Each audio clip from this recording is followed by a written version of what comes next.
3 লাখের বেশি প্রাণ হারানো ভূমিকম্পকে হারিয়ে 9 মাস বয়সে বেঁচে থাকা কিকি রামোস হেরে যাওয়ার জন্য হয়তো পৃথিবীতে আসেনি, হয়তো এসেছে আর্জেন্টিনার হয়ে এমন ইতিহাস রচনা করতে যা বিশ্ব আগে কোনোদিন দেখেনি। জন্মই যেন একটা দুর্গ। শিশু রামোসের প্রথম আশ্রয়স্থল হয়েছিল একটা অনাথ আশ্রম। ঠিকানা হয়নি মমতাময়ী মায়ের আহ্লাদ মাখা কোলে। বয়স তখন মাত্র 9 মাস। ধ্বংসের লীলা সাজিয়ে হাইতিতে আঘাত হানে ইতিহাসের অন্যতম ভয়াবহ ভূমিকম্প।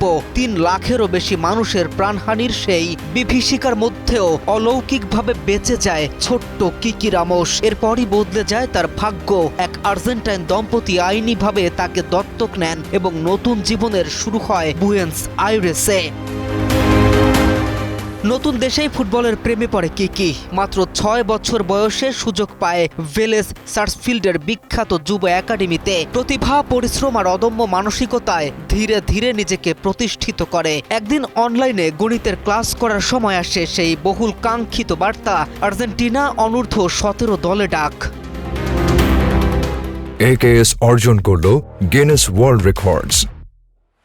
AKS অভিষেকে ইতিহাস গড়েন কিকি। তিনি আর্জেন্টিনার প্রথম হাইতিয়ান বংশোদ্ভূত ফুটবলার এবং দীর্ঘ কয়েক দশক পরে দেশটির পুরুষ জাতীয় দলের প্রতিনিধিত্ব করা প্রথম কৃষ্ণাঙ্গ ফুটবলার।